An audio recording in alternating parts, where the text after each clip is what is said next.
By the time the marsh swallowed the road, her boots were more mud than leather. The land had thinned from hard-packed earth to pale grasses and slick dark water without ever startling into change. It simply lowered itself, breath by breath, until each step drew a soft sucking sound and set rings shivering outward from hummocks tufted with rush.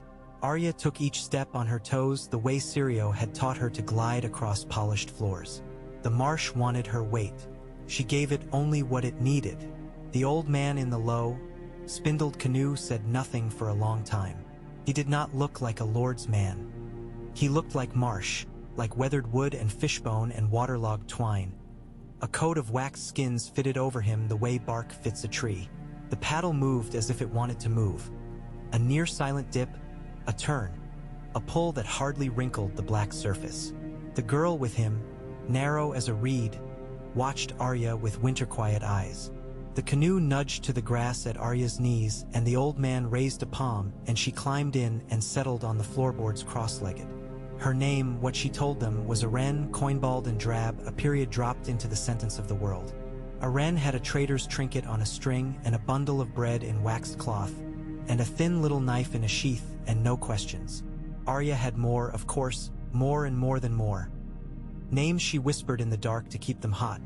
The remembered weight of her father's hand on her hair, the sliver of steel she'd stolen back a dozen times over, her own breath when it went quick and small like a mouse's in a cat's light. But Arya was what the old man and his daughter would look at, and Arya's eyes stayed on the water, and Arya's mouth did not open unless it must. Mist lay over everything, the kind that was inside the world as much as around it, so that even the notion of edges felt damp. Frogs spoke out from nowhere, with a sound like tight cords plucked once. A heron moved by them on legs so thin they might have been hastily sketched lines. Oil-smelling lantern-dark lights drifted in the distance, too steady for fireflies, too small for torches. The girl noticed Arya watching them. "Wet lights," she said. Her voice was a soft scratch made with oak gall ink. "They show you the way in if they want you, not out. They mean nothing to us," the old man said without turning. A cormorant lifted off the water in the space of a word. Arya tucked her hands into the sleeves of her dun tunic. Needle was a length against her spine, wrapped tight and tied to keep from clinking. Her neck ached from keeping her head down, from being Arya's posture. Her eyes ached from not being Arya's eyes, which would have taken everything into them. The patterns of lichen on a deadfall log, the way the girl's hair clung to her cheek like riverweed, the taste of the air that was part bog, part old blood, part clean rot. She let herself have that taste. No one could take the inside of her away. They ate a heel of bread and dried fish when the mist showed them a tufted island of roots and willow. The old man watched the narrow openings among the reeds as if the water were a field filled with doors. The girl unfolded a net and mended it with a small bone needle, pulling the cord taut with a sure hand. Arya's stomach felt hollow, but the bread swelled and steadied there. When they slid back out into the channel, the marsh had changed without seeming to change, and the doors they had come through were not the doors they faced. At the edge of sleep that night, with the canoe tethered into a cradle of grass and the mist breathing through it all, Arya felt something brush her skin like a remembered hand. Not the old man's, not the girl's. Something wild and warm that had slept beside her once, under a table under stars. If she shifted toward it, it shifted away. If she reached, it receded. She lay straight as a spear and called nothing, and was called by nothing, but her dreams made a sound like paws going over damp earth. The old man woke her before the light had decided to be day. "The causeway," he said simply, and she sat upright so fast the canoe rocked. He did not smile, but his eyes had a crease that could have been one, deep set like the long-ago mark of a river's turn. The causeway was a long broken thing made of stones that were not awake anymore. Arya could feel it in her shins when she stepped onto the lowest of them, the way it had once been a line of surety across all this sliding world, and then had been forgotten by the weather and by men. The mist lay heavier here, as if the marsh wanted to keep its floor to itself. Out of it rose the hulks of towers, more like molars than buildings, gnawed down to stubs with old Engine's teeth. She felt the towers even more than she saw them. A cold that was not the air found her neck. The old man's paddle was quiet as breath. "Keep your head down now," he said, softer than mist. The girl's reed-boned fingers slid a string of shells around Arya's wrist. Frog shells, scraped thin, each with a tiny careful hole. "For luck," the girl said. Arya nodded. She did not say thank you because Aren might not know those words in the same way Arya did. But she closed her hand over the shells as if they were warm. Shapes moved atop the nearest ruin. Men or nothing. Fog makes companions where there are none. But this was not nothing. Arya saw the blot of a helm, the square of a shield, the odd, unused angle of a spear butt. She did not look long enough to make their faces with her fear. She looked down at a knot of grass, and then at her own knee. The old man set the canoe into a passage where water was old ale still and oily green. A ditch cut ages ago by hands that were bones now. Somewhere above them, a voice called out. The marsh answered with a gull. The old man's paddle lifted. They drifted a span with no sound but the soft argument of wet things. Then the paddle went in again and the canoe kissed. Another seam in the water like a thread through cloth. Arya breathed through her mouth and tried to imagine herself as small and simple as a water beetle. Names came to her tongue and she held them there, press of teeth to slow their heat. One's for killing and one's for loving and one's for being all the weight a word can have.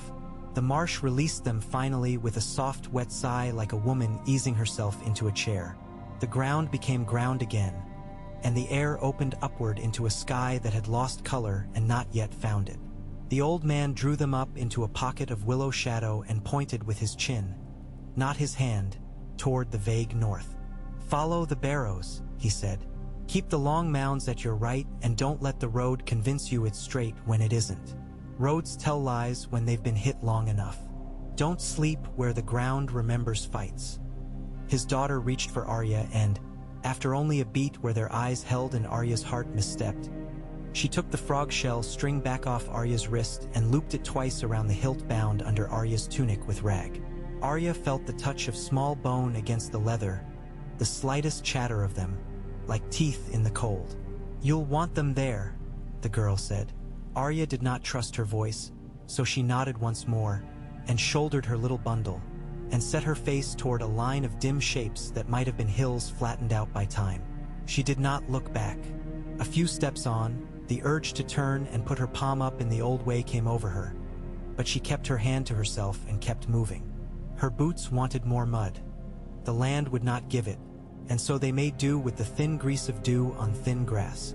The air smelled new-beaten and faintly of iron. The barrows were not like hills. They were like sleeping cattle, too regular, too set, with a gravity that pulled at the edges of her thoughts.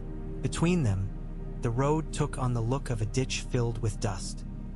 The wind here had a small voice that knew stories and didn't mind telling them to no one. Arya walked until she knew she had been walking too long, and then walked beyond that because the little bones on Needle's hilt clicked a patient answer to complaints. The day spread out thin and transparent. Her feet hurt enough that the pain felt reliable. A hand on her shoulder. "You're here, you're here." Toward dusk, the land sloped down and showed her the black line of woods and beyond the woods, much farther, like a story you don't believe at first, Winterfell's broken shapes. She had not expected to see it from so far. She had imagined it like a room you open a door into, a surprise and a sudden warmth. From this distance, it was a drawing someone had made with a burnt stick. She camped under a crooked ash near a barrow whose top had slumped. The air was thick with the small flitting lives of dusk. She found a shallow where the dew would not creep to her back and chewed a mouthful of bread that tasted of wax. The water in her skin smelled faintly of fish and kept the sweetness of marsh dead things. She drank anyway, grateful for anything that wet her. She dreamed again of paws in wet leaves, and this time the warmth brushed her ear and made a sound like a low flute. In the morning, Arya set out thinking to arrive by noon, and then by evening, and then before dark, and then she was in the wood proper and the wood had no interest in her arrival. It wanted to measure her by leaf smells and branch scratch marks, by how she stepped over roots and whether she minded burrs. The trees had stopped being people a long time ago, but they remembered. When she stopped to piss, a squirrel scolded her with the boldness of a lord's mistress. She laughed, an ungainly sound she had to swallow quickly, then laughed again because no one had heard. The trees did not count. She found a track not so much made as preferred. It ran in curves along the oldest of the oaks and then out into a clearing where the ground went soft black with a shallow spring, and then back queerly toward where she would have sworn she'd been already. She learned to shake the certainty out of her thoughts, to let the wood move her without offense. Once she saw the print of a great paw half filled with leaves, the water in it very still. She touched it and drew her finger back with a start at the cold. She thought of Nymeria not as you think of a lost thing, but as you think of your own hand if it were asleep and tingling. The pack had moved west, she'd heard. Stories in the voices of men frightened and proud, stories about horses dragged down in the dark. But the thought of that enormous print made something like hope stiffen her spine. Near evening the smell changed, and she felt it before she knew it. Heat, not sunlight. The earth itself warmed and the air with it, and she knew the hot springs before her eyes could have told her anything. She had been warmed by those waters as a little girl. Even now, the little girl in her skin reached forward with both hands. She pushed through a last stand of brush and looked down on Winterfell spread out like an animal too large to kill, smoking slowly from wounds that had long since stopped bleeding. The walls were there, though char-blackened in streaks like old lightning. The outer gate showed its grin of iron teeth. The great tower had been bitten once and then another once. The jagged lines of the breaks reminded her of a bitten loaf where the softer middle pulled along with teeth. Between the black and the stone, a pale ghost of steam rose and moved on the breath of a wind that tasted of ash.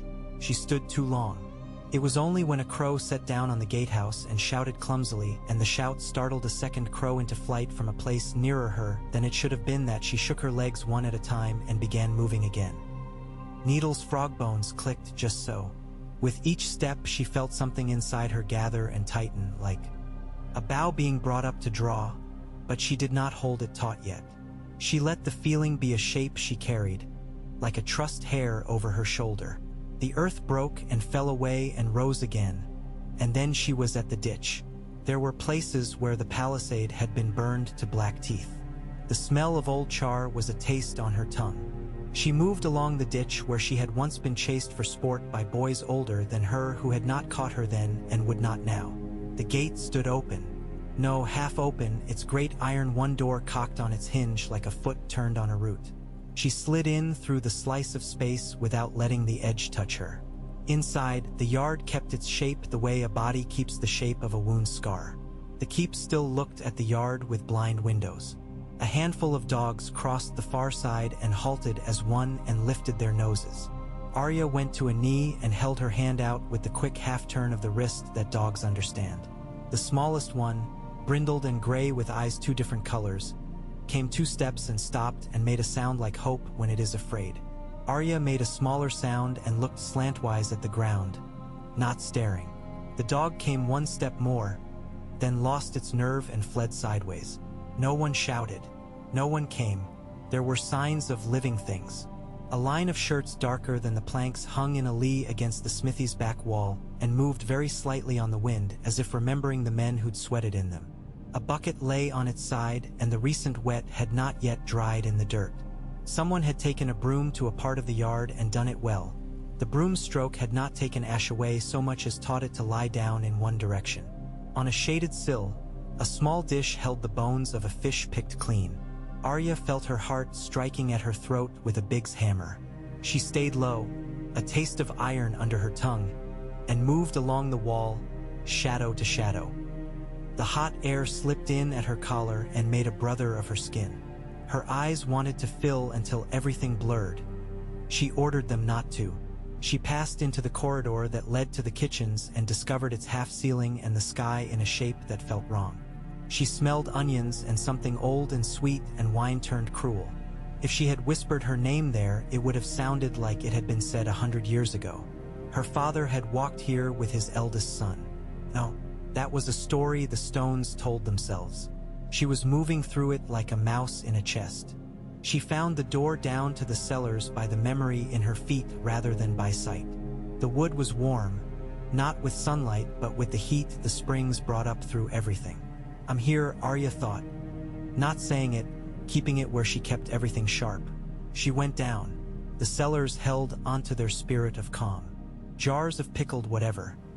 Apples gone to glassy moons, onions like yellow eyes, stood in patient rows. Wine casks watched her with their dark circles. Her hand on her knife made a print on the leather grip darker than the leather.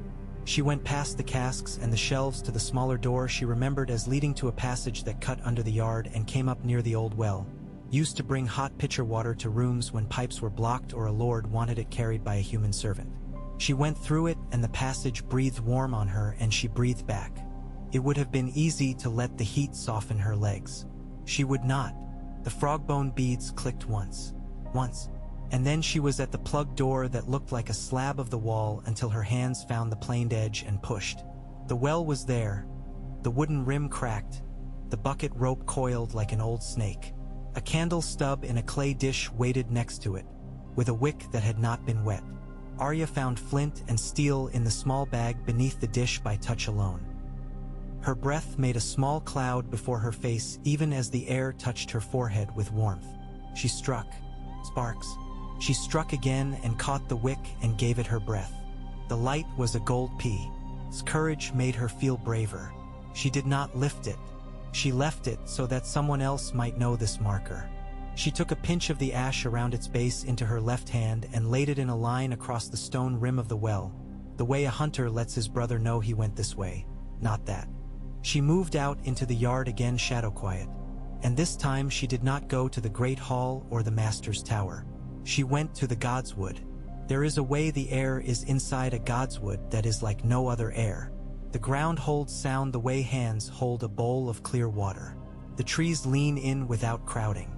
It had always felt to her that when she crossed the threshold of the godswood, something in her that had been standing aside came to stand exactly where she was. Now, with ruin behind her, the sense of arrival came doubled, arriving in the place and arriving in herself. She moved quickly along the path that had been swept clean 1,000 times and now lay under a scatter of char flakes and cracked twigs, and then she slowed when the pool took her eye in the way it always had, as a mirror that liked her face enough to hold it clear. The heart tree stood. The red on it was deeper against the hard white of the bark than it had been in her memory, a wine stain on snow. The carved face looked as it always had and as it never had, watching her with its wet eyes, its mouth in that long, sorrowing line. She went to it the way you go to a man in a doorway, not wanting to startle him. She put her palm to the roughness. It bit into her skin like little stone nails. The warmth of the place lay under the bark. She knew it could not, but she felt it there. "Please," she said, which was not a prayer and not a command, only a word swelled by the air's shape. Her voice sounded unused. She swallowed. "I came home. Don't let it be a trick of smoke." No one answered. She did not expect a voice. She kept her hand against the bark until the little bites had found their own language. Then she stepped back. Her mouth tasted of winter apples stored too long. The pool held her reflection until a leaf fell into it and made it go to pieces. She felt no less here for the wrongness in the yard beyond. If anything, the wrongness sharpened what was right. The sound of a boot on stone carried into the gods would not because it was loud but because the wood would not let it be lost. Arya turned without moving anything anyone could see until the last moment. A shape stood at the entrance to the wood. A woman with a basket, hair streaked with gray, her shoulders bent as if she had grown accustomed to lower door lintels. The woman froze. The basket hung from her elbow. "You're not," the woman began, and then her eyes sharpened, the way a blade goes to its edge when the whetstone catches right. "Gods," she said, not praying. "Little?" She stopped herself as hard as if she had clapped a hand over her own mouth. Arya did not reach for needle. She did not move toward the woman either. "I need a drink," she said, because a wren might say that, and because Arya wanted it, and because the sound of her own voice here had unsteadied her. The woman's eyes went to the pool without meaning to. "You don't drink that," the woman said automatically, something learned bones deep. "I've hot water on, if the gods are kind." Her face was doing something careful. "Come then if you will." She did not say please. She did not say my lady. She did not say anything that would be too large a shape for anyone else to miss if they were listening. They went in a line, not walking together but not walking together, out of the godswood and across the yard. The woman's feet knew where boards lay over holes and where the ash lied about its depth. Arya matched her steps because it was wise and also for the deep pleasure of walking with someone whose feet had been taught by the same spaces. The woman took her to a door that had sagged in its frame and pushed it open with her hip. Inside smelled of steam and something herbal and the clear, faint smell that lives in rooms where the door is held open too long. The hearth had a kettle set above it. A boy who might have been 12 at most looked up at them with eyes like a rabbit's until he saw the woman, and then he made himself go to and took cups from a shelf. "Hilda," he said, and it was a mother's name when it came from him. Hilda, then, put the basket on a table and poured from the kettle with a deliberateness meant to be read as nothing special. She put the cup in Arya's hand without letting their fingers touch. "Careful," she said, "not so much because it's hot, but because the heat's the most honest thing in here." Her mouth made a shape as if it might smile. "Drink. You've come a ways. You've the look." Arya drank. The water had the metallic taste of stone, and something of the plant boiled in it, mint or something near it, and the heat knotted a part of her in her chest she had thought was stonework. She closed her eyes. She opened them. Hilda held her gaze. Hilda's mouth lost the almost smile. "You keep your head down and you keep that short blade out of sight," she said, so soft the boy had no chance of hearing it. "There are eyes here that aren't ours." "I saw shirts," Arya answered in the same softness. "Buckets." "We're ghosts until we are not," Hilda said, which meant everything and nothing. "Some of us were always better ghosts than others." "Who else?" Arya said, and her voice put no name to herself at all. Hilda set a heel of bread beside Arya's cup. The boy watched Arya's face, and that told her he did not know her or, more likely, had never known the living flesh of any Stark to put to the names he could recite if someone woke him at night. That was safer than recognition because it contained no impulses to be crushed. "A man who was a guardsman once," Hilda said after she took a breath and made as if to count her basket's contents. "Turnips, a twist of salt, a pouch with something in it that clacked like beans. His leg is wrong from a bolt. He keeps the dogs from going wild. A girl who was scullion and now is whatever she has to be. 2 old men who don't like to be told there are no cellars left to be checked twice. And me, a handful more that come by for hot water to wash or for the telling of the weather." "Bolton men?" Arya asked it and watched Hilda not flinch. "A rider comes up the road some weeks with his cloak the wrong red," Hilda said, which was either an answer or as much answer as she would give until Arya had earned something more than heat from her kettle. "He rides back down later with a rabbit, a skin, a story. Stories are worth different things in different directions." "Do they come in?" Arya asked. "If there's stealing to be done, they do it where it shows," Hilda said. "A man wants to go back with a full hand." She gave Arya a look that cleaned her of anything not nailed down. "And you with your little pin of a sword and your feet, what did you come to steal?" Arya's mouth was dry again, but for a different reason. She had not thought to answer the question because part of her had not allowed it to form. The answer surprised her not at all when she heard herself say it. "My home," she said. The boy's head lifted on that word like a hawk's. Hilda did not move. The water in the kettle muttered a single syllable and then went shy. Hilda took a breath and let it out, and Arya felt the breath as if they shared a ribcage. "Eat," Hilda said. "Eat, and then you'll sleep a while in the corner. When the house sleeps proper, you and I will go about and see what's to be seen from where. There's work to be done even if a thing isn't yours, and this thing is only a little less yours than mine. I raised 2 in these rooms and 1 under another roof and 2 in a hoe. Look round knows where. You'll do as I tell you to do." Arya ate. The bread was stale and she loved it more than she had loved whole chickens roasted on a spit when she was small and thought food fell from tables to mouths like snow fell from eaves. She did not realize she had fallen asleep until she woke sitting up with her head against the wall and someone's hand on her shoulder, Hilda's hand, and the light changed to the silver of night. The boy was a bundle of blanket. The kettle had been banked. Hilda's face had become a series of planes that belonged to night more than day. Her eyes were sharper, her mouth smaller and more certain. They moved through the castle like smoke going where there are cracks. Twice Hilda held up a hand and Arya's feet obeyed without command. Once they pressed back into the shadow between a standing buttress and a fallen one as two men crossed the yard from the gate to the ruined stables. They were bareheaded and spoke only with their hands and the way they turned their shoulders. Arya saw the knife at one's belt by the moon's clarity on its worn hilt. The other kept his head down in the way of men who have learned not to be counted. Hilda did not breathe. Arya did not either.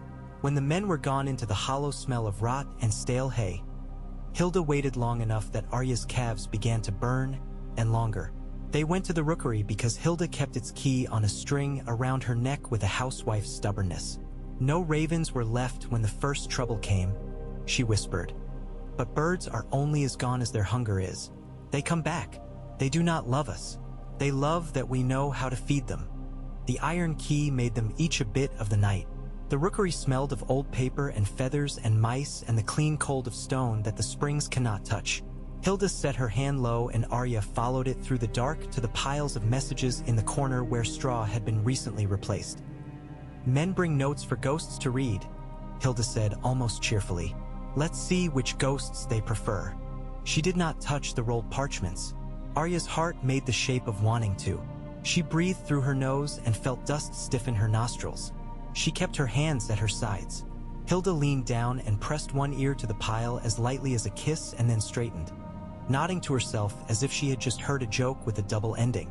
We'll leave these, she said. Sometimes a note you don't read answers a question you didn't know to ask. They went to the great hall and stood in the doorway but did not cross in. The roof had lost a tooth in one corner and the rain had come there and pounded a depression into the rushes that had since dried in a crust that looked like old pie. A chair lay on its side and Arya knew it, knew who had sat in it last, knew the burst of laughter she had heard once when her brother had broken a loaf open and the steam had poured out like a tiny dragon. She put her hand on the doorframe and counted heartbeats, no more than she could count by finger and thumb. She did not go in. They went, last, to the mouth of the stair to the crypts. Arya's hand had already found the coldness of the bronze ring at its base before Hilda had time to say, in that voice that was all the better for men to not hear, now, girl, you want to be caught in stone with your mouth open? This is a night for breathing air while it's soft. Arya took her fingers back from the crypt door and wiped them on her tunic.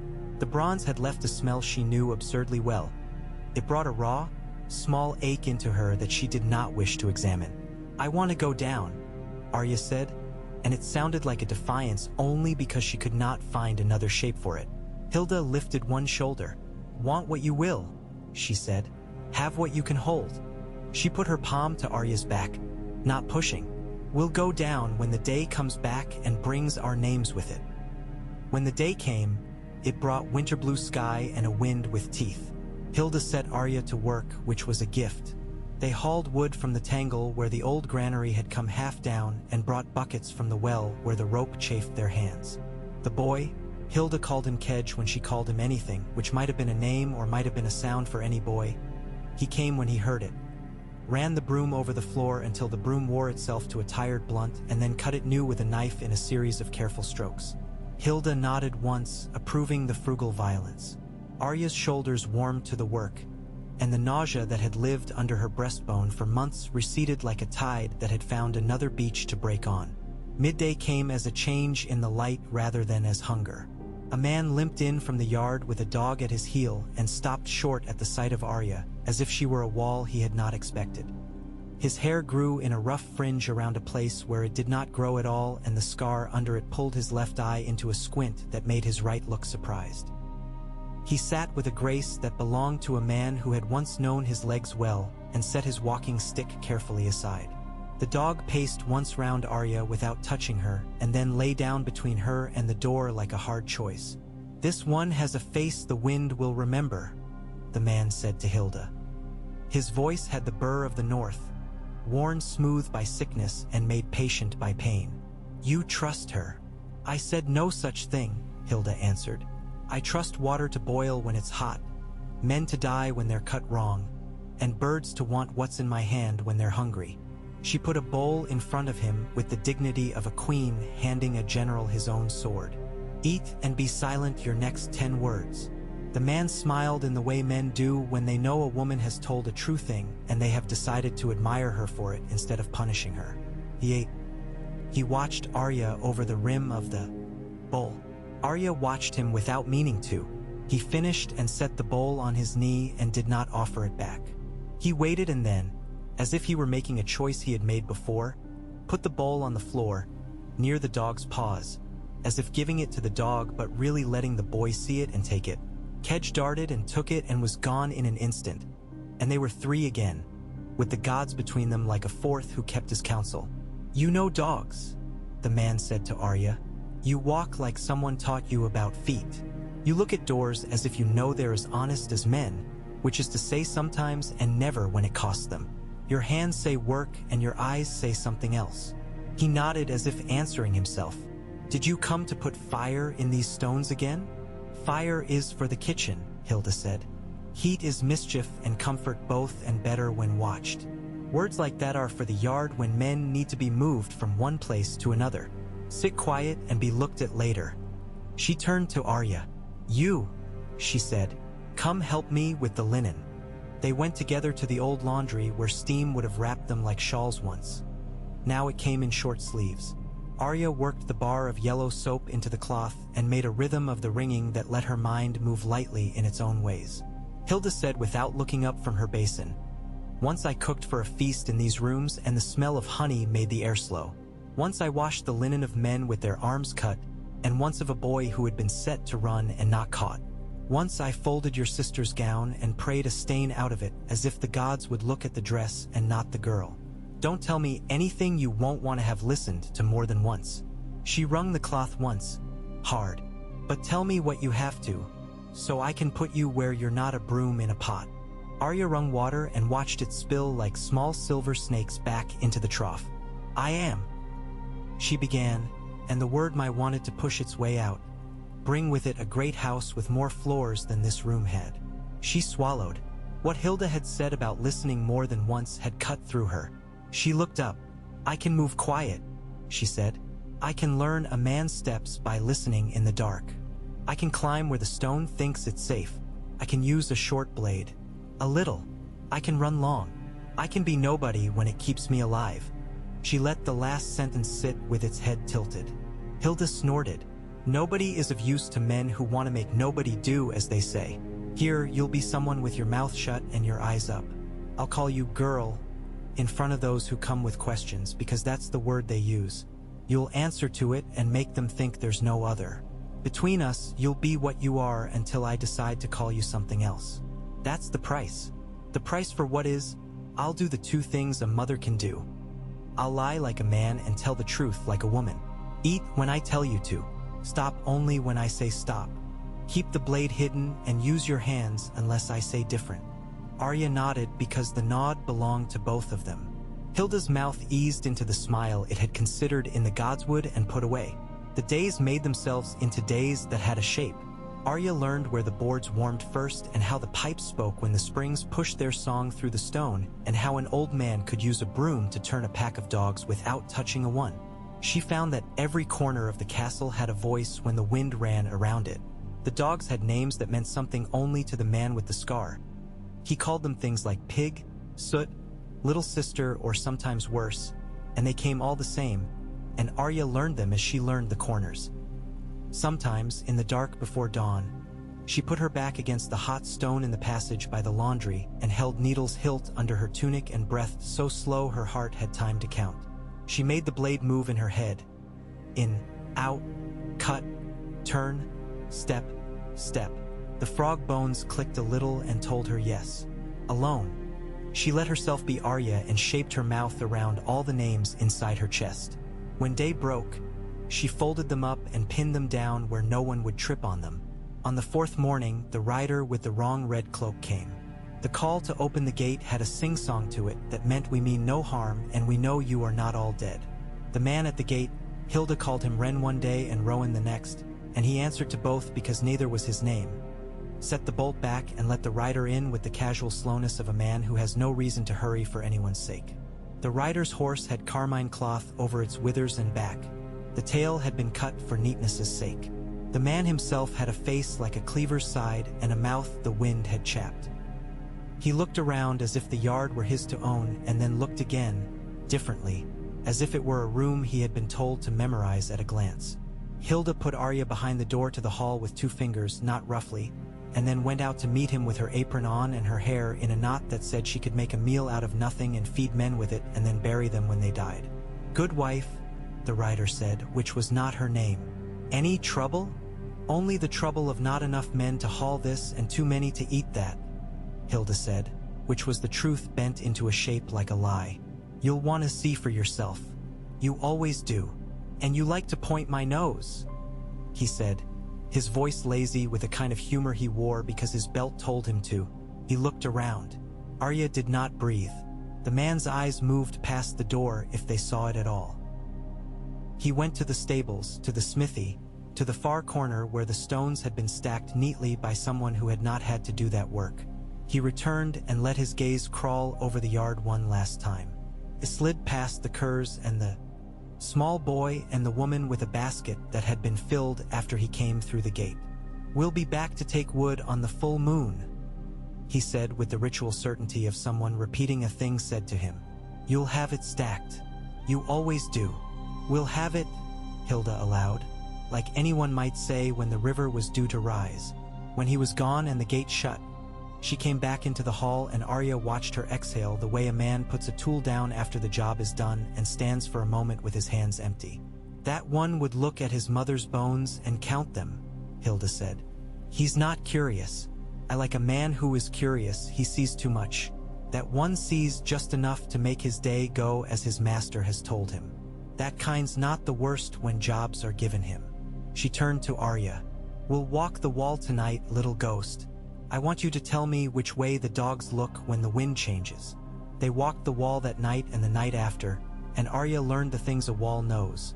The shift of wheat stubble in fields that could not be planted. The way the pale line of the road showed riders by the slow-moving flecks that were their shadows. The glint that comes from metal even when men think they have hidden it in cloth.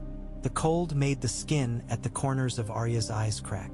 She licked it and tasted blood and salt.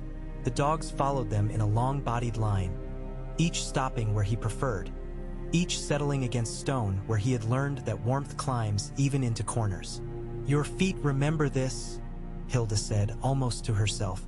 "Even if it burned, your feet learned these paths and taught them back to your head." She stopped and looked at Arya full. "There's more than one kind of guiding. Sometimes the feet lead. Sometimes the heart does. The head not often enough. Mine, at least." She laughed once. "The head is good for making lists. The feet are good for going." If Arya stopped at times when Hilda had not, and looked down into the yard, and sensed another girl walking below, that was between her and the stone. She saw herself as she had been, running with a stick for a sword, turning a corner too fast and sliding and catching herself on the knuckles and laughing at her own blood. She saw herself shadowing a cat to the cook's door and stepping on a fish head and nearly falling in a way that had made the kitchen girls laugh. She saw her father walking out from the tower and her throat closed at the sight. She held the picture the way you hold a coin in your palm when you know it is the last one but you must pay something with it anyway. On the 6th day, Arya went down to the crypts. She did not wait for Hilda to say yes or no. She told Hilda with her eyes and Hilda looked back with her mouth and then glanced aside and said, "Take a candle, not the one with the short wick. If you hear water gurgle, turn left. The pipes run under the right-hand passage and the noise will trick you. If the air slams the door behind you, don't be afraid. It does that when the outside wind decides to toy with us. And if you should find a place where the stones have sagged, don't pretend you can hold them up. Go under low or not at all." Arya took the long wicked candle. She breathed into it once after she lit it, and the flame leaned toward her and made a small hair dance on her cheek. The crypt door's bronze ring was colder than before. She pulled it and the door moved in a slow, sulking arc, heavy as a winter afternoon. The first steps down were a greeting. The air went from the world's air to crypt air in a single breath, and it was like slipping into a pool from the stone. Everything wrapped around her and was weight but also support. The statues watched her with their stone eyes. She had been told their names and the names of the wolves at their feet until the names had been a game when she was very small. She said none of them now. She saw the chips at the edges of the carved beards where boys had once thrown pebbles and hoped for luck. She saw the scuff marks where she herself had once slid a foot in mischief and been alone and unafraid. The candle's flame stole her eye and she made herself look beyond it into the real dark. When she came to her father's stone, she put the candle down on the floor in front of it and did not kneel. Kneeling felt like something other people had made into a rule. She stood as straight as the warmth in the stone would allow and let the stone look at her and look at it back. If tears came, they came without the twist of face or sound. They came because the air down here liked to be wet. She did not ask the stone questions. We ask stones for nothing and expect nothing from them. But we tell them sometimes because they are good at keeping. She told the statue that she was here, and that she was trying, and that the marsh had held her well and Hilda held her better, and that this place of heat and broken things was the center of a ring of wolves even if the wolves were far. She told the stone the names she kept like hot stones in her mouth when she wanted to warm herself with anger. She told it with no shame how it felt when her hand found needle by reflex and how it felt when she managed not to take it. After a time that had no numbers, she heard the sound Hilda had named for her. The gurgle of water running where it should came from the wrong side. The hair on her neck lifted and then lay down again when her head understood the reason. Part of the pipes had fallen in one tunnel and their sound had moved. The crypts shifted like anything living would, and their music shifted with them. She smiled once, not amused but proud that she had not been tricked. She took up the candle and kept moving. Near the lower end, where the older stones had slumped and the older names held less heat just by long standing, a small creature scuttered and Arya turned and brought the candle to bear and saw only the back of a rat and the scuffo. F.A. tail. It had a piece of string knotted to one leg, and that made her pause. Rats did not tie themselves. She followed, and the rat, obliging or indifferent, led her to a broken place where a section of wall had fallen in and been propped up with what had been to hand. A plank 2 shoulders worth of stones set wrong. There was a place where small things could pass and big ones not.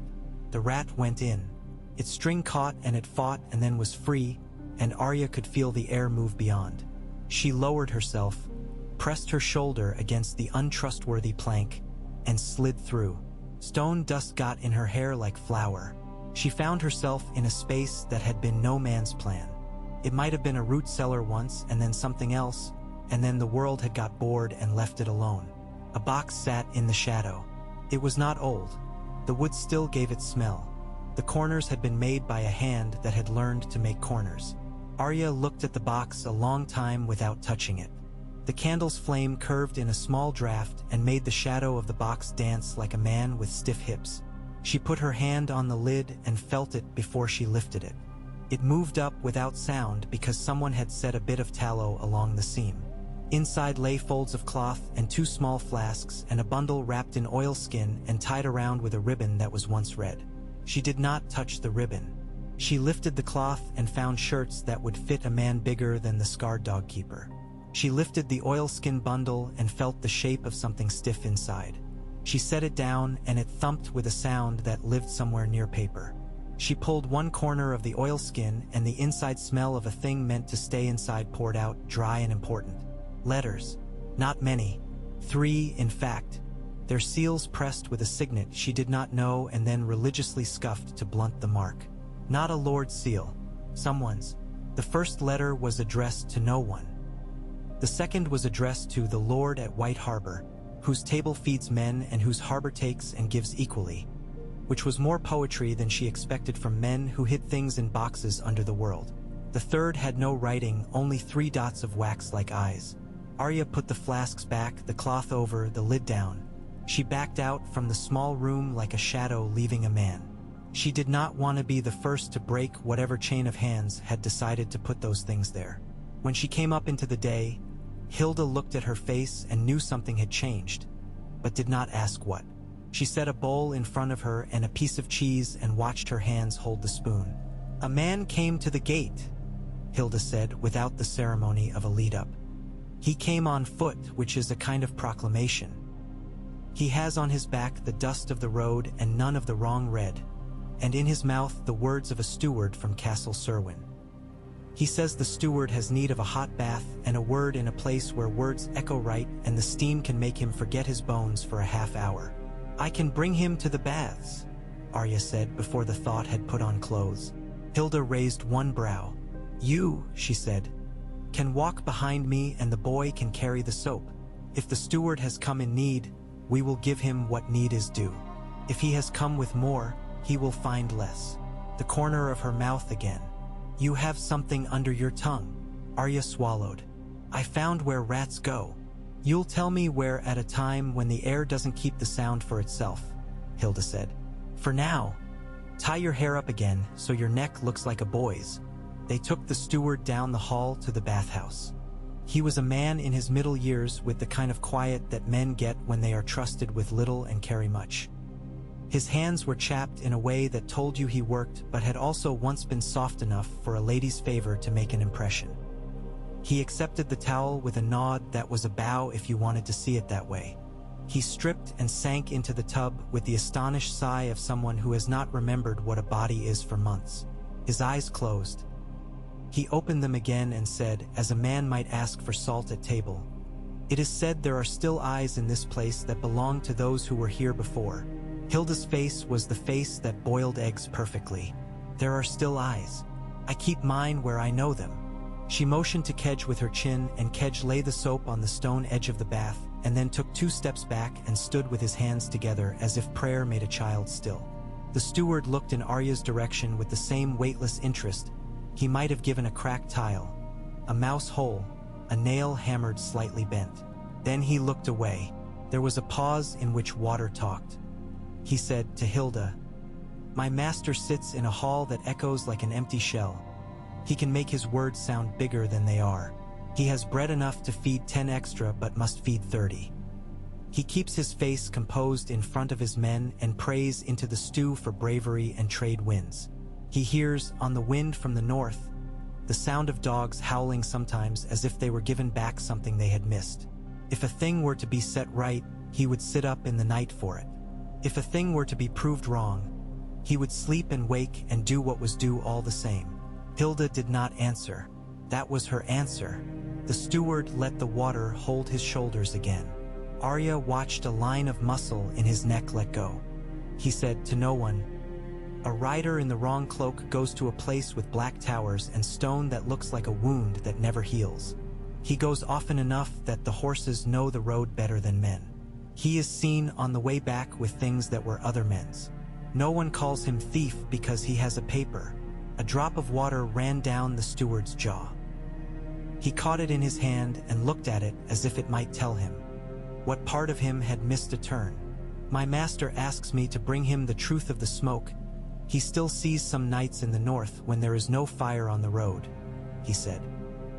"He would send men, but men go south too easily these days." He paused. "The boy there with the eyes like a dog, he has the listening look. The woman with the strong hands, she has made tea for grief. The other, the little 1 inch." His gaze held Arya as lightly as a moth's wing. "Has feet that were taught to be quiet by someone who liked to hear only his own voice. I must go back with something, even if it is only that nothing has changed." "Nothing has changed," Hilda said, so matter-of-fact the truth of it took weight. The steward nodded, as if he understood that nothing meant the castle still had heat. The wall still could be walked, a rider still rode, a dog still sass-barked at strangers, a woman still brewed water into comfort, and if board were set and tucked, a thing like a house could be imagined. He put his head back and closed his eyes, and for a little while the only sound was the water agreeing with him. After he had gone, Hilda stood with her arms folded until the echo of his steps had fallen all the way dead. Then she turned to Arya and said, "We will send a word to White Harbor when we can be sure the bird will fly where we intend. Your face is a word." His eyes did not take it in. "We need a man whose eyes do." She set her hand on Arya's shoulder and squeezed once. "Tonight you will sleep. Tomorrow you will practice falling and not making a sound when you land. The day after you will go out with the dogman and learn to speak to dogs with your feet. That night you will show me where rats go, and I will decide whether to take what the rats will lead us to or leave it for the day when the taking will not call wolves in cloaks." The dogman's name was Bram, which she found out when Hilda said it in the tone of a woman reminding a man to bring his own elbows with him. Bram said it was a name his sister had given him and the wolves had kept. He did not much care if it were on a lord's roll. He showed Arya how to set her weight so dogs would sniff and decide not to be affronted. He showed her how to lead without lifting her foot more than the height of a dog's pride. "They live in a world of smells you can't imagine," he said. "Your job is to move in a way that says I have a place in that world even if I don't smell right. Try not to lie with your feet. Dogs hate it." Arya tried and failed until the brindle dog, not Bram called him, came to her and touched his nose to her palm and then to the inside of her wrist and then sat and showed his teeth in a companionable, foolish way. Arya let breath and relief out through her nose, slow as if she were teaching the air how to be patient. Bram watched her with one eye half closed. "You've got too many pictures in your head," he told her, not ungently. "Make a place in front of you that's just big enough for the dog, and put one picture there, and keep the rest all in a nest where they don't make noise. Like the crypts," she said before she had told herself not to. "Like any good seller," he said, and smiled with one side of his mouth. They worked 2 days like that, taking the dogs around the yard's margins, showing them where not to raise a fuss, where to balk, where to lead men away in case men needed to go away without being seen. Felt to Arya like a kind of dancing. She found she could make her feet be decent truth-tellers if she kept the picture small, the way Bram said. And in the evenings, in the room with the kettle, Hilda gave her a cup and the three of them, woman, man, girl, sat and were quiet in a way that felt like being watched over. When snow came, not much, just enough to make the world act like a woman trying on a dress she had not worn in a while. Arya walked into it and let it touch her eyes and cheeks and heard in the touch the sound of a hall full of people when the first course goes out and men guess what the second will be. She bent and made a little figure of a man with a blade and stood him on the stone and watched him lean. Kedge laughed and clapped his hands and then looked around to see if anyone would hit him for that happiness. No one did. The rider in the wrong cloak came again and Arya watched him from the wall while Hilda spoke with him in the yard. He took wood. He did not look toward the god's wood. He did not look toward the laundry where the steam breathed out like a cow in the cold. He left, and his leaving was an untying. Hilda wiped her hands on her apron and turned her face up toward the wall and met Arya's eyes and nodded once. That means something, Arya thought, and her heart, which had come to know the little nods of this place like the knocks a friend uses on your door, warmed. That night, Arya told Hilda about the box. She took her down and showed her the break in the wall and the place where the stones had been set wrong. Hilda pressed the plank with her palm and seemed to be listening not to the wood but to the house. "Ah," she said softly, as if someone had just told her a bit of gossip that explained a man's bad behavior. "So, do we take it?" Arya asked. "Or leave it be? There were letters. One for White Harbor, I think." "We leave it," Hilda said at once. "Anything worth that sort of hiding is worth more when we let the man who hid it believe he is clever. When the bird comes for White Harbor and it's one of ours and we put a real letter in its foot, that letter will carry the truth and the man who hid this one will not know the difference between a truth he meant and a truth he did not. Sometimes you win because your opponent thinks you are playing a different game." She straightened and dusted her hands. "And sometimes because you refuse to play at all. When the bird came, it did not come for them. It came for men who were not there to hear it, and cried at the rookery window It the impatience of any hungry thing." Hilda went up with grain in her apron and came down with a small, satisfied look that made Arya want to smile and stop wanting it at the same time. "Two," she said. "Two birds that can go and know where to be expected. We will teach them the idea of you and send them to places that will not tell tales until we are ready." She did not say the name of White Harbor. She did not have to. The house heard it and kept it for them. Days passed like a string of beads, no two exactly the same but making a shape when they were together. Arya learned the way wind could tell you who was coming faster than any watchman. She learned which corner of the yard held the sound of a rider's approach the longest and which tossed it back like a hand passing a cup. She learned not to be afraid of carrying hot water and not to be ashamed of sleeping heavy when she had run all day. She learned Hilda could mend a shirt, so you couldn't see the mend, and Bram could make a dog look at him with the whole world in its eyes, and Kedge could tell when a man's hand might be about to strike even before the man knew it. She learned to love the moment when the kettle sighed, the old well rope creaked, the light came sideways through the broken slat and made dust look like treasure.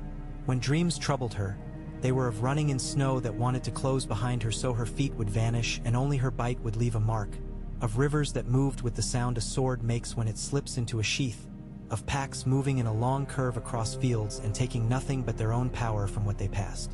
Sometimes, naming names in the dream felt like biting. She woke with the names still on her tongue and swallowed them and then let them go, because the day needed a woman who did not speak those names aloud.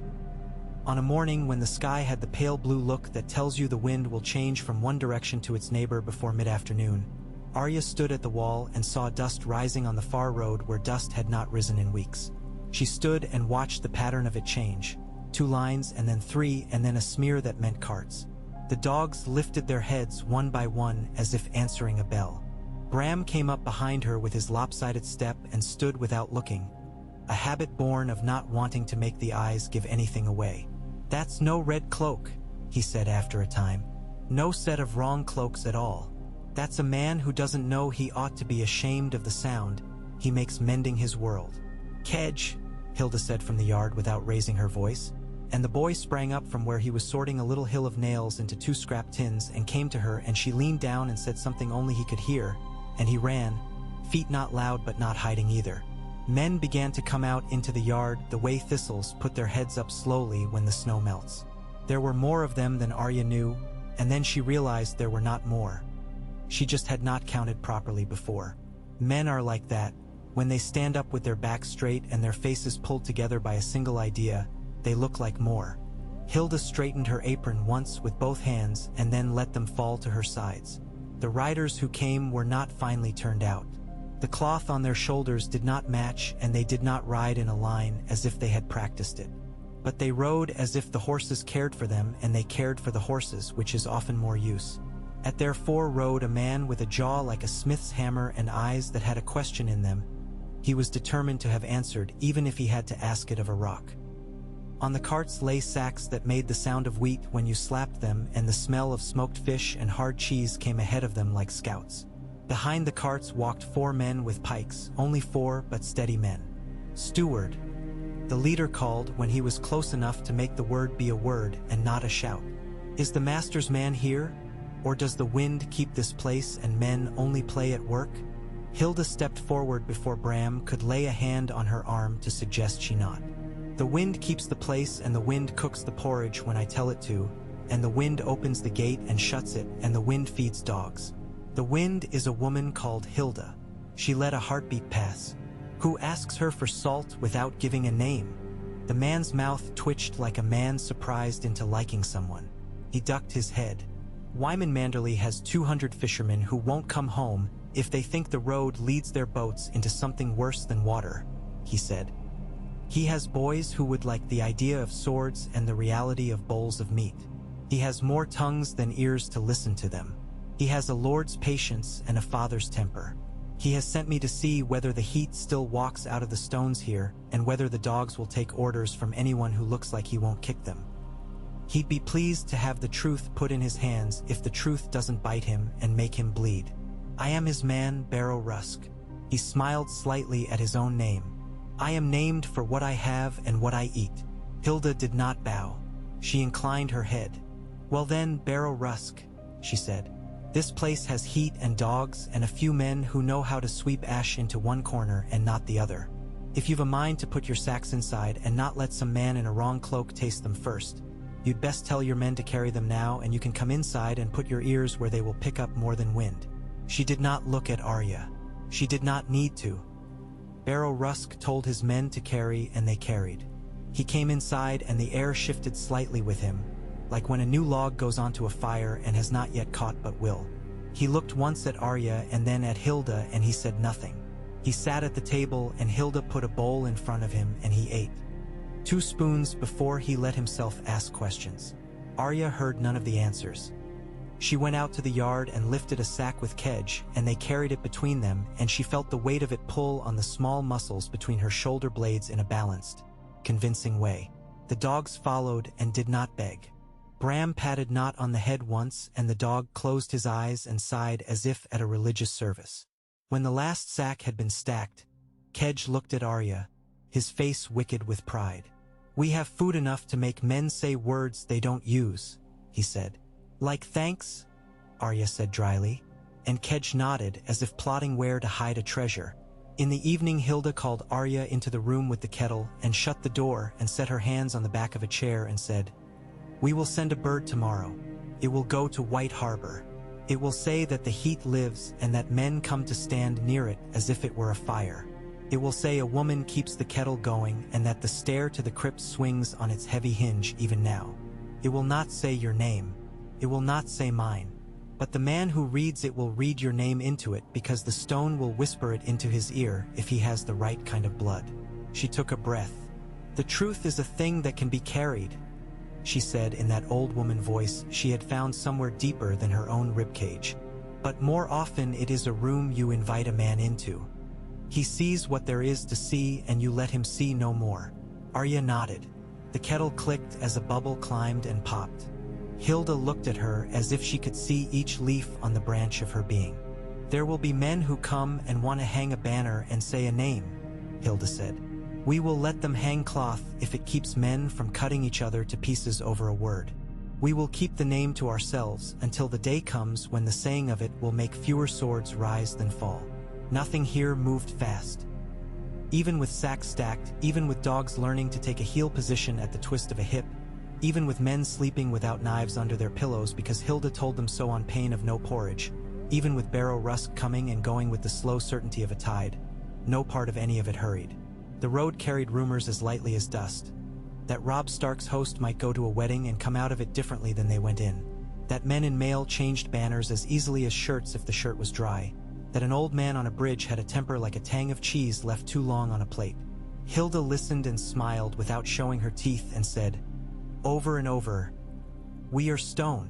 Stone burns slow. Stone holds heat." Bram went to the wall with his stiff leg and watched the road. Arya trained with him and with the dogs and with her blade in the quiet before sleep. In the night, the world's breath moved through the pipes and into the rooms, and the house hummed to itself like a woman minding children's dreams.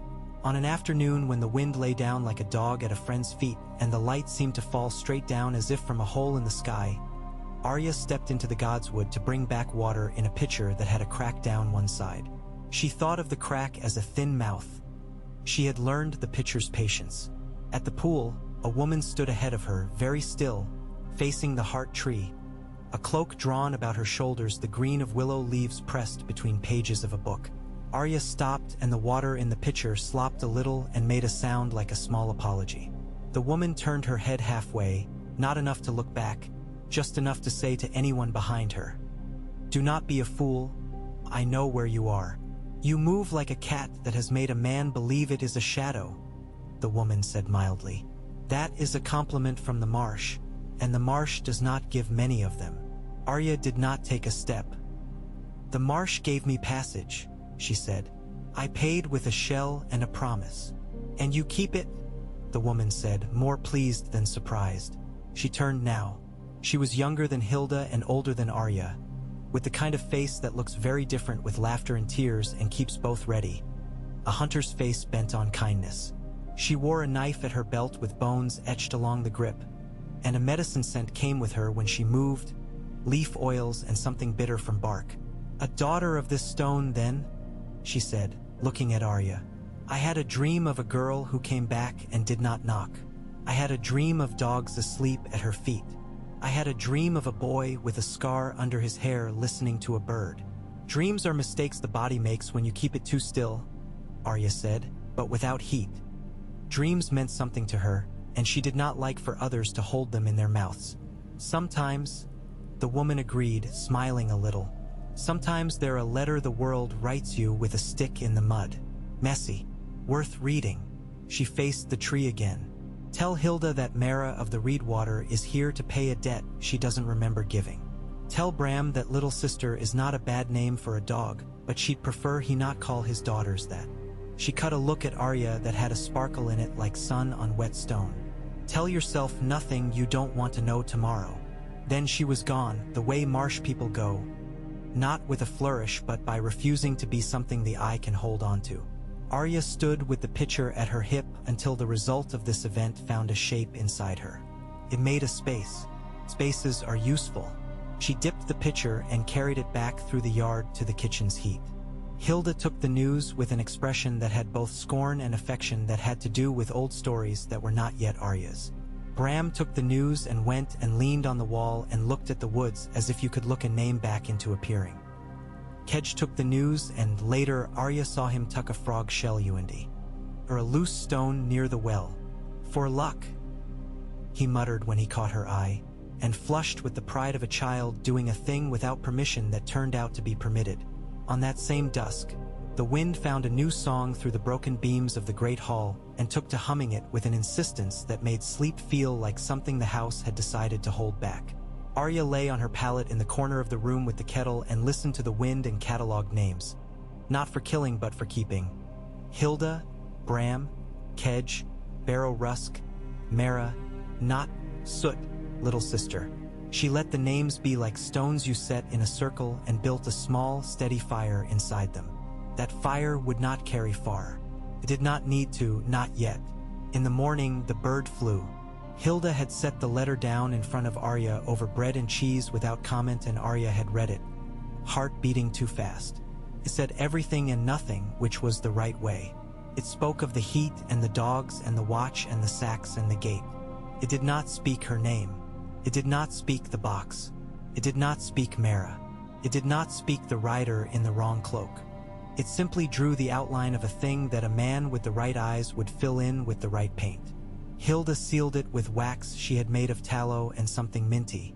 The bird took the roll between its black toes with a reluctance that made Hilda pinch its leg, not gentle, and say an ugly word. It kicked, offended, and then launched itself into the sky with the kind of grace that is just good engineering. Bram watched it go. The sky is a door, he said. And sometimes a roof, Hilda answered. She turned to Arya. We'll tidy the rookery more than we need to. Let the wrong eyes see us keep a room we don't need, and they'll think that's what we think is important. They'll be less careful with the rooms that are the ones they need to be careful with. During the day, Barrow Rusk had men lay stones in a pattern in the yard, and Hilda came out with her hands on her hips and told him he was interfering with the path the women took when carrying laundry, and he shrugged and told her that the path would get used to going around. Arya watched them and thought of two wolves dancing in a circle to learn each other's sharpness. It was not unkind to see them like that. Hilda scolded. Rusk grinned and did not move his stones. Bram limped by with a dog on either side, and the dogs did not look at the stones at all. The stones would be a place to stand with weight equal to the breath in your chest, Arya thought. They might also be the first neat thing in the yard, a promise to men that neatness could come back to mean something more than discipline. In the afternoon, the wind brought the smell of salt. Sleet followed. Not much, not a true snow, but a taste of the way the world could pick a thing up and fling it against another. Hilda put pots out to catch the clean water and looked at Barrow Rusk, and he nodded, and men moved without being told. Their hands used to being told in other places. Arya ran water from the well and felt the rope bite her palm with grateful, real pain. When night came, Arya went to the wall and stood looking north until the cold made her eyes water, and she told herself it was the wind only.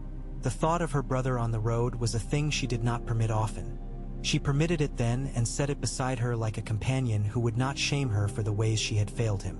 She did not speak to him. She did not tell him to turn or to go or to do anything. She only stood and made the shape of him in the air like a drawn man, and let her body remember how it had felt to be small and pressed to his side. Horse sweat and leather and the smell of iron and the sound of his voice when it had no one to command.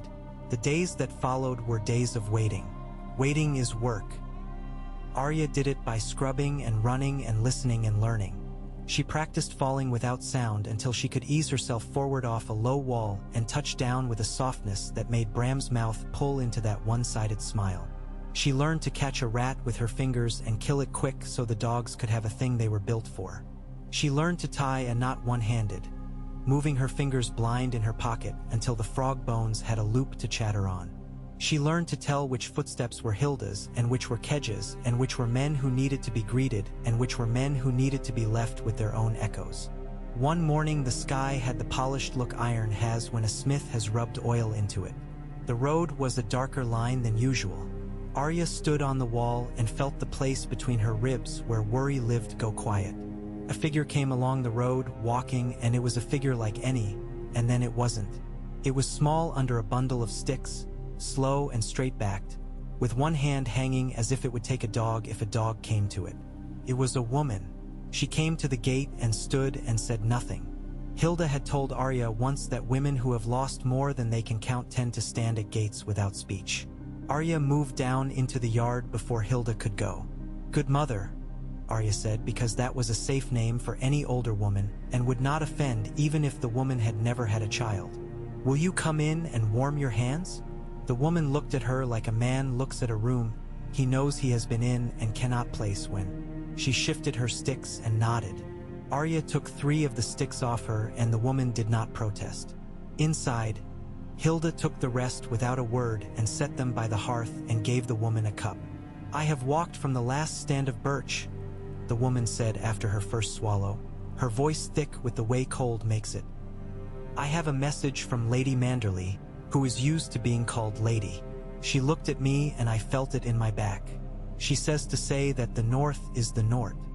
H still, and if the south thinks to pull it down branch by branch, they can come and try to climb our trees. She says the sea has sent fish enough to feed men who might come up the road without thinking the food they have will go bad in their packs. She says that if there is a place where men can stand in warmth without burning, she'll put her chair in it for a day and listen to barking and decide if it's wolves or dogs." Hilda listened with her face. Bram fed a stick into the fire and it made a sound like small bones. Arya felt suddenly that the room was too tight, as if the words had swollen and needed to be let out. She stood and went to the door and looked into the yard and saw Barrow Rusk standing in his circle of neat stones with his hands on his hips, making himself into a thing you can lean on. She went back and stood with her back to the wall and let the talk lap her, not drown her. The woman slept by the fire that night and left in the morning with half a loaf and a strip of smoked meat and a little bottle of something Hilda had made that would bring sleep. She walked off down the road, straight-backed still. Her sticks had become kindling for other men's mornings. Winterfell breathed. That is what it felt like. The house breathed, the walls breathed, the yard breathed. The men who came and went learned to breathe with it. It had an old rhythm and they let it teach them. Hilda kept her kettle and her rules. Bram taught dogs to trust men who did not deserve it and to distrust men who thought they did. Barrow Rusk took his stones and made a second neat thing in the yard because even the most stubborn singer can be made to sing harmony when the tune insists. Kedge grew an inch because boys do that when you make them carry 2 buckets at once. One night, when mist lay low and the moon made the mist be a thing you could see rather than a name, Arya woke to a noise that did not belong to house or wind. It was a footfall and then another, and then the small sound a blade makes against cloth when a man forgets to hold his knife still when he walks. She rolled from her pallet and put her feet down in her shoes by touch and moved to the door and out into the corridor without waking Hilda or the boy. Needle was where it always was, its bead bones under her fingers like teeth in her hand. She found the man without him finding her. He was in the passage to the cellars, moving wrong, turning his head too much, looking as if the stones might be hiding something terrible about to jump out. Arya watched him make himself clumsy with fear. He carried the wrong red in the way his cloak lay. He had put something stolen on and was trying to wear it as if it was his. She watched him have the idea to go down to the crypts. She watched him fight with the idea as a man fights with a dog he does not know. She watched him lose and put his hand on the ring. She stepped forward out of the shadow and said, in that voice that had no gender and no age and no face, "Men who go down there after midnight don't come back." She tilted her head as if to make the point look like a point. "No one will carry your lantern for you, and the steps are steeper than men remember. The dead are quiet, but the stones are not. They fall." The man froze, not because the voice frightened him, but because anything unexpected did. She saw his shoulders make the calculation before his head. Woman, perhaps. Child? He looked back over his shoulder and saw what he could not place, and his tongue licked his lip and left a pale shine there. "Girl," he said, and the word turned ugly in his mouth as if he had always used it as a joke. "Move on. This is business." "And what business does a dog have in the cat's hall?" she asked with a lightness she did not feel. He blinked. "You think you're clever," he said, which meant he did not have words, and men without words are like men without swords. They thrash. He put his hand on the ring again, and Arya moved forward enough that the torchlight showed her eyes more than her mouth, and she let him see that she would not say another word. She let him see that if he moved the ring, she would not shout and bring others. She let him see her mouth's small smile, and she let him see nothing of her fear. In the end, it was not bravery that turned him. It was laziness. Men do not like to do things that will cost them more than the reward they believe they are owed. He took his hand off the ring and spat, missing her by a generous foot, and said, "Little rat," with the kind of disgust that men keep for the brave when they must call bravery an insect to be able to bear it. He pushed past her, and the torch gusted out of True and set a brief game of shadow on the wall. She did not move, and then she did, following him at a distance sufficient to keep any foolishness from falling on Hilda's door. He left the way he had come and did not look up at the wall where Bram stood with Not and another dog whose name Arya had not yet learned, and did not see the bend in Bram's shoulder that meant "I see you and will carry the shape of you to morning." Arya stood in the yard and breathed until the breath lived in her again, and then she went inside and lay on her pallet and fixed her eyes on the broken bit of ceiling where stars showed in a little rigid constellation she had made herself love. In the morning, Hilda said nothing of the man, and neither did Arya, and the day acted as if it had always existed and no one had ever added anything to it. Barrow Rusk came and told them a man had been seen on the road south wearing a cloak that would itch, and Arya watched the corner of Hilda's mouth and saw she had counted that man's steps in her sleep. The bird came back from White Harbor after 2 days. It came to the rookery window and set its beak to the wood and made an impatient sound as if to say this was not the place for birds to wait too long. Hilda took the message and broke the seal and read it in a breath and paw. Said it to Arya as if she were passing a low-burning coal from one palm to another, and Arya read it and did not know if she was hot or cold. It was short. The man who had written it had a hand that had learned to write while moving, like a sailor's will. "Your truth reads like stone. Scant words, much weight," it said. "We breathe your heat and offer ours. Someone who carries a fish on their shield will come with paper and call men to listen. Don't let them call you by the wrong name, even if they are polite. We will feed whoever steps through the steam and still hold them honest. The sea keeps secrets. It also brings them back like a tide when the moons want." Hilda smiled the way a woman smiles when a child she did not expect to live sneezes for the first time, wrinkly and offended. "Well then," she said, "the fish decide to be friends with the fire. We'll set a pot on. Men can do a lot of talking while they eat." Arya stood with the letter in her hand and felt the terrible, dangerous swell of something that might have been hope if she had had less practice. She pushed it down not because she did not want it, but because she had learned how to carry it without spilling. She went out into the yard. Barrow Rusk was making a line with a stick in the dirt and arguing with Bram about where men should stand so they could hear and see both. Kedge was rubbing oil into the hinges of the gate as if anyone might slam them with too much feeling. Hilda had her kettle. She always had her kettle. Later that day, Mara came again to the Godswood. She stood with her palm on the heart tree and said without turning, "You've made a nest that will hold." Arya went a step nearer and did not quite come to stand beside her. "Your brother," Mara said, eyes still on the red eyes of the tree, "walks toward a place where music is going to be played. I do not like that song. But I have heard enough songs end sour to know that sometimes the singer dies and the tune lives longer than the men in the room. Keep your feet ready to move when a song you hate is played a long way off. Sometimes a house like this hears those songs in its stones." Arya's throat closed, and she pushed it open by swallowing hard. "I can't run south," she said. "I can't run anywhere that isn't here." "I would slap you if you said you could," Mara said without heat. "The water loves to drag you sideways even when you mean to go straight. Let it be its own kind. You be yours." When a thing breaks, sometimes the only work that matters is to be the thing that does not break. And when I tell you that the marsh will send men in boats to the river if the river needs walking, you will hear me." "I will hear you," Arya said. She realized her hands were on the hilt of needle under her tunic. She lifted them away. She let them hang. Men came with the fish on their shields and paper that smelled of lamp oil and not at all like ink, and they called men and men listened. And Arya had to hold her breath at moments to keep from standing up and saying a name that would throw all the listening into a different shape. Barrow Rusk stood on his neat stones and nodded. Bram stood with the dogs. Hilda stood with her kettle. Kedge stood near the gate with his hands in fists to keep from doing something boyish. Mara sat on the rim of the pool in the God's Wood with her hands in the water, as if she could wash something only she could see from them. The day held itself like a man carrying a glass filled to the brim. The letter from White Harbor went folded into Hilda's pocket, and thence into a crack in the wall where she kept things that needed to be put away without being forgotten. Another letter went into the rookery. A third went into Bram's hand, and Bram limped to the wall and read it quietly and then put it in his belt and needed no one to tell him the meaning of any of it. A week grew into another week, like those small plants that hide themselves next to stones.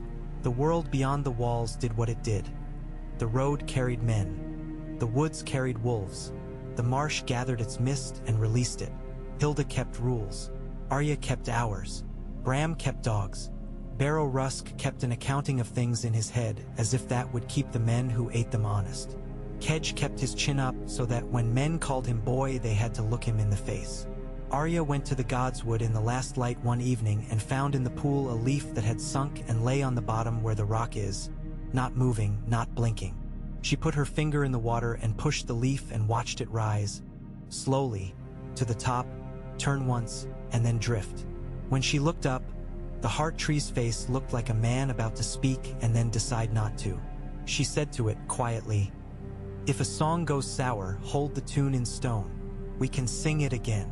She did not know if the tree heard, but the stones did. The stones always do.